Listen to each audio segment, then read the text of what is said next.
Hello everyone. Now we will discuss about phasor representation of alternating quantity. जो भी हमारा alternating quantity है current voltage, उसका phasor representation हम कैसे करते हैं. So phasor representation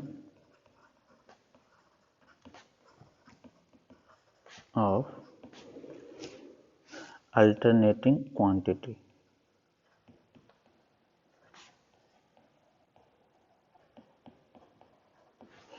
ये डिस्कस करते हैं हम लोग आज.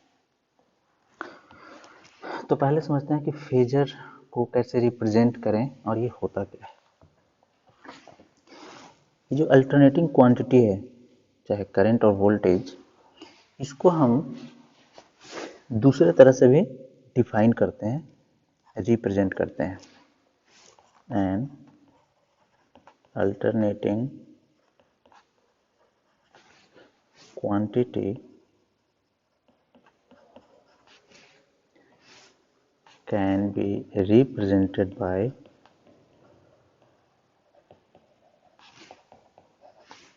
a line with definite length rotating in anti-clockwise direction.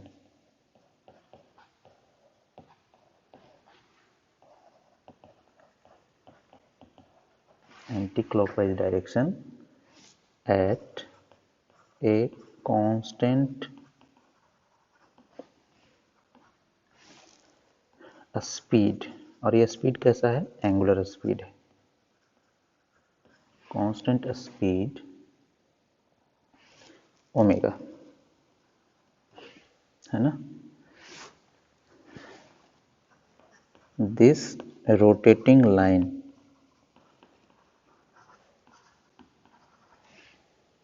is called a phasor. इसी को हम फेजर कहते हैं.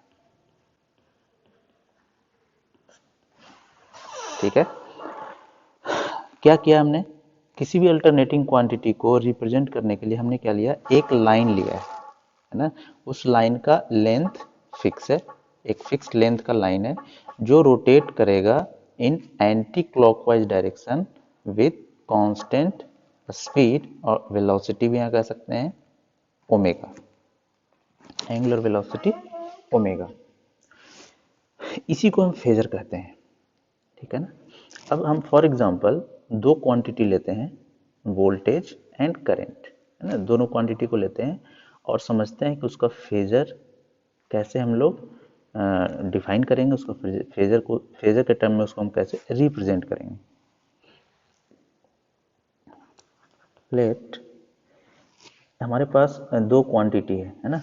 एक वी टी वोल्टेज, ठीक है. ये है, इसका वैल्यू है V M sine omega T, suppose ये है. उसी तरह से क्वांटिटी है करंट जिसका वैल्यू है I M sine omega T minus, suppose phi angle के साथ इस तरह से रिलेटेड है, फेज शिफ्ट के साथ. अब इसका हम फेजर रिप्रेजेंटेशन देखना चाहते हैं. तो पहले मैं यहाँ पे एक फेजर बना देता हूँ. ठीक है.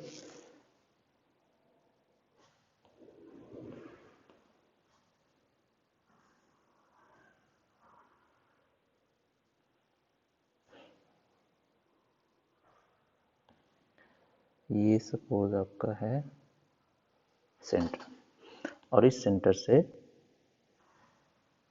एक एक्सिस आप यूं कहें,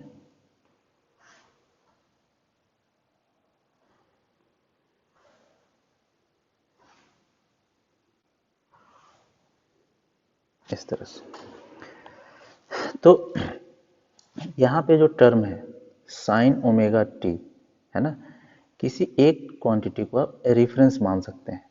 रेफरेंस मीन्स हॉरिजॉन्टल डायरेक्शन में उसी को हम ले लेंगे, तो हम इसको रेफरेंस कह दिए सपोज, है ना, ये रेफरेंस हो गया हमारा। तो इसी डायरेक्शन में आप ले सकते हैं वोल्टेज को, है ना। अब हम इसको लिखेंगे V और ये ऐसे देंगे फेजर रिप्रेजेंटेशन। फेजर्स को हम लोग ऊपर बार करके रिप्रेजेंट करते हैं, है ना। अब दूसरा क्वांटिटी कौन सा है, करंट। करंट इस रेफरेंस से -φ एंगल पे दिख रहा है, ठीक है, -φ एंगल पे। अगर +φ होता तो वो क्वांटिटी पॉजिटिव डायरेक्शन में +φ ऊपर की तरफ जाता, -φ है, इसका मतलब ये नीचे की तरफ जाएगा। तो हम करंट को लिख सकते हैं, करंट का जो फेजर बनेगा वो कुछ इस तरह से बनेगा, ठीक है। मैग्नीट्यूड हमें नहीं पता है कितना है, लेकिन हो सकता है दोनों का लेंथ अलग अलग हो, सेम हो, कुछ भी हो सकता है। तो ये हो गया फेजर आई। आई पे हमने बार लगा दिया ऐसे, और यही वो एंगल है फाई, ठीक है। तो इस वोल्टेज और करंट को फेजर के टर्म्स में आपने इस तरह दिखाया। ये रिप्रेजेंटेशन है इस साइनसॉइडल क्वांटिटी का इन फेजर फॉर्म। अब इसमें जो लेंथ है इसका, है ना, लेंथ को हमने कितना लिखा है, v, है ना, बार, ठीक है। अब बार लगाने का मतलब वो लेंथ और एंगल दोनों को इंक्लूड कर लिया। इधर भी देखिए लेंथ इसका कुछ फिक्स है। तो अगर हम इसको देखें कि v क्या है हमारे पास, ये जो हमने लिखा है v,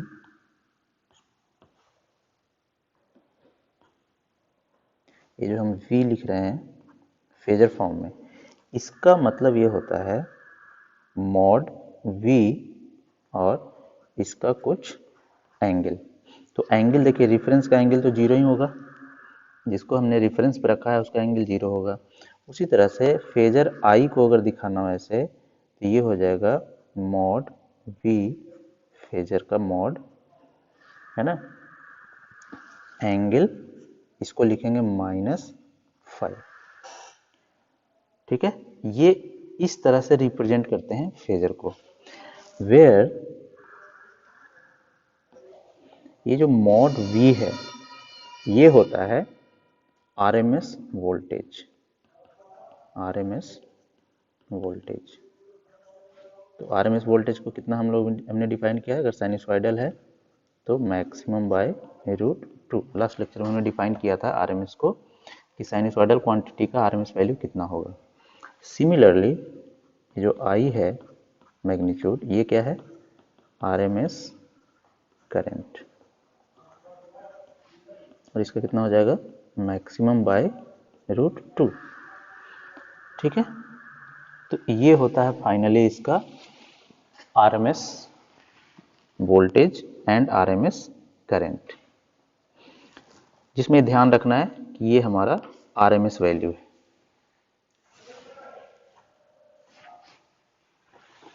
ये हमारा आरएमएस वैल्यू ऑफ वोल्टेज है और आरएमएस वैल्यू ऑफ करंट होता है, ये जो मैग्नीट्यूड में हम लिखते हैं ऐसे। सॉरी, यहाँ पे V नहीं I, यहाँ पे I। क्लियर है।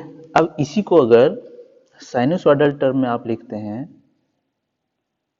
वेवफॉर्म को देखते हैं कि किस तरह से फाई एंगल से लीड या लैग कर रहा है, तो उसको भी साथ में अगर हम यहाँ बनाएं तो कैसा बनेगा,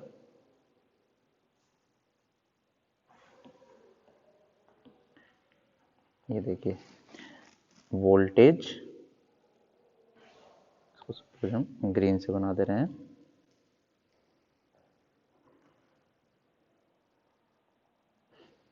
है ना। ये हमारा यहाँ जाएगा मैक्सिमम और इसमें मैक्सिमम यहाँ जाएगा। ये हो गया हमारा वोल्टेज का वेवफॉर्म, वोल्टेज हो गया इस तरह से। और करंट कुछ एंगल फाई के बाद है ना, सपोज ये फाई एंगल है, ठीक है, ये फाई है, तो इसका मैग्नीट्यूड हम सपोज कुछ कम दिखा रहे हैं, मैग्नीट्यूड वाइज ये वैल्यू कम है करंट का मैक्सिमम वैल्यू, तो हम सपोज इस तरह से दिखा रहे हैं, तो ये हो गया हमारा करंट, ये करंट का हो गया wave form.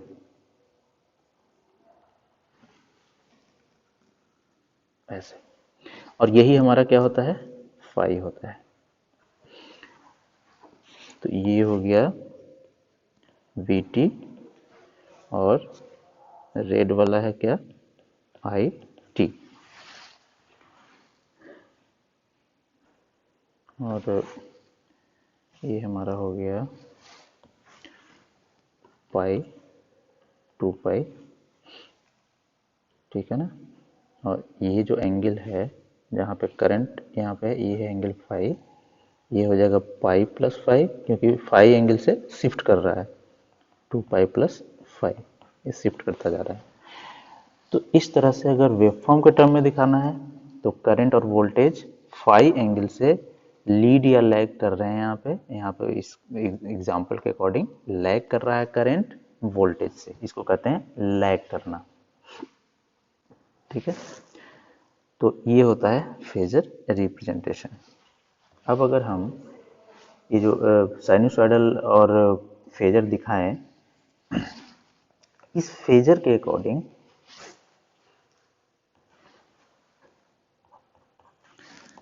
the phasor representation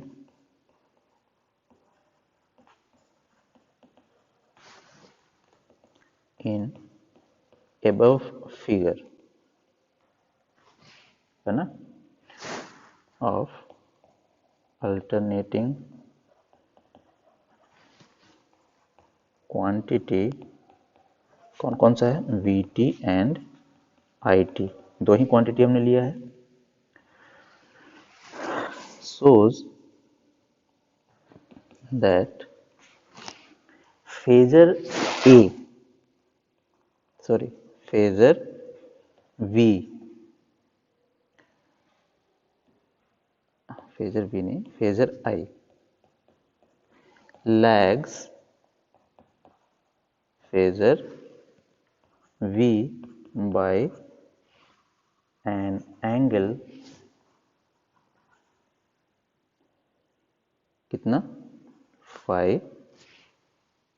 है ना, फाई कुछ भी हो सकता है, रेडियन में, डिग्री में, कुछ भी हो सकता है, या यूं कहें कि जो Vt है ना, Vt जो अल्टरनेटिंग क्वांटिटी है, उससे It लैग कर रहा है बाय एंगल फाई। तो आप अल्टरनेटिंग क्वांटिटी के टर्म्स में भी इस तरह बोल सकते हैं और फेजर के टर्म्स में भी बोल सकते हैं कि phasor I lags phasor V by angle phi, ठीक है ना। माइनस जब भी यहाँ पे आ जाएगा, ऊपर जो इक्वेशन देख रहे हैं, माइनस अगर यहाँ पे आ गया तो इसका मतलब ये लैग करेगा, प्लस आ गया इसका मतलब लीड करेगा। ये चीजें आपको समझनी है। तो ये जो मैंने बताया इसको आप ध्यान रखिएगा कि ये जो मॉड V या मॉड I हम लिख रहे हैं, वो RMS क्वांटिटी लेना है आपको, है ना, RMS क्वांटिटी लेकर उसको सोल्व करेंगे।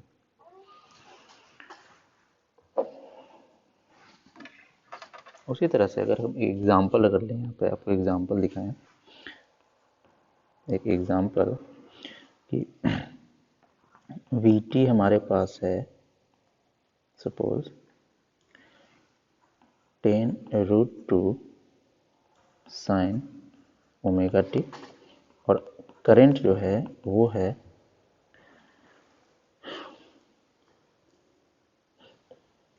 5√2 sin omega T plus 30 degree, है ना। ये एग्जाम्पल एक है। तो इसको अगर फेजर में रिप्रेजेंट करना है तो आप कैसे करेंगे और दोनों के बीच में रिलेशन भी बताना है। तो हम ऐसा लिखेंगे, सबसे पहले फेजर फॉर्म ऑफ वीटी, इस साइनसॉइडल वीटी को हम फेजर फॉर्म में कन्वर्ट करेंगे। तो कैसे लिखेंगे फेजर फॉर्म वीटी को, ये फेजर फॉर्म में हमने लिख दिया। इस फेजर फॉर्म का मतलब है कि इसमें मैग्नीट्यूड भी होगा और फेज एंगल भी होगा, है ना।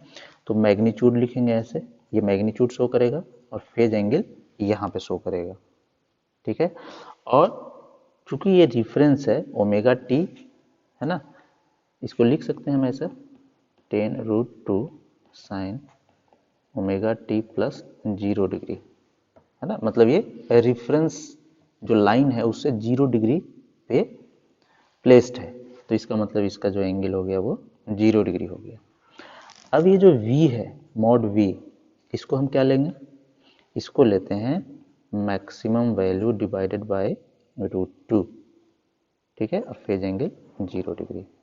अब ये मैक्सिमम वैल्यू कितना है वो आपको इस साइनसॉइडल अल्टरनेटिंग क्वांटिटी का देखना पड़ेगा। जो ये साइन ओमेगा टी के कोफिशिएंट जो होते हैं वो मैक्सिमम वैल्यू कहलाते हैं। तो इसका मतलब है 10√2 डिवाइडेड बाय √2 एंगल 0 डिग्री। तो ये हो गया 10 एंगल 0 डिग्री। ये फेजर फॉर्म, फेजर रिप्रेजेंटेशन हो गया इस वोल्टेज का। उसी तरह से अगर फेजर फॉर्म ऑफ IT देखें करंट का, ठीक है, तो हम लिखेंगे इस तरह से I equal to mod of I angle, angle में अब क्या लेना है, अब देखिए यहाँ +30 है ना, मतलब रिफरेंस से किधर एंटी क्लॉकवाइज डायरेक्शन में +30 डिग्री ये शिफ्ट हो चुका है। इसका मतलब यहाँ पर हम लेंगे +30 डिग्री। तो ये हो जाएगा क्या, मैक्सिमम करंट डिवाइडेड बाय √2, ये हो गया, और एंगल 30 डिग्री। प्लस को अब लिखने की जरूरत नहीं है। और मैक्सिमम करंट कितना है 5√2 बाय √2 एंगल 30 डिग्री। तो ये हो गया 5 एंगल 30 डिग्री। सो करंट का फेजर कितना हो जाएगा 5 एंगल 30 डिग्री। ये इस तरह से आपने दोनों वोल्टेज और करंट को फेजर फॉर्म में कन्वर्ट कर दिया। अब इसको अब क्या करेंगे, अगर फेजर में रिप्रेजेंट करना है तो अब सर्कल बनाने की जरूरत नहीं है, आप डायरेक्ट ऐसे भी कर सकते हैं। ये हमारा है रेफरेंस, है ना, जिधर वोल्टेज फेजर है, और करंट फेजर देखिए दिख रहा है यहाँ पे, करंट फेजर कितना है, मैग्नीट्यूड 5 है और एंगल कितना है 30 डिग्री +30, इसका मतलब रेफरेंस से 30 डिग्री पे प्लेस्ड है और मैग्नीट्यूड 5 है। तो इधर हो गया I, और ये एंगल कितना हो जाएगा 30 डिग्री, है ना। तो ये जो लेंथ शो करता है यहाँ से यहाँ तक, ये जो लेंथ है ये है 10, और इसमें जो लेंथ है यहाँ से यहाँ तक ये है 5। फिक्स है, इसका RMS वैल्यू जो होता है वही उसका लेंथ होता है। तो इस तरह से किसी भी क्वांटिटी का आप फेजर के फॉर्म में उसको रिप्रेजेंट कर सकते हैं, अल्टरनेटिंग क्वांटिटी, ठीक है। Thank you.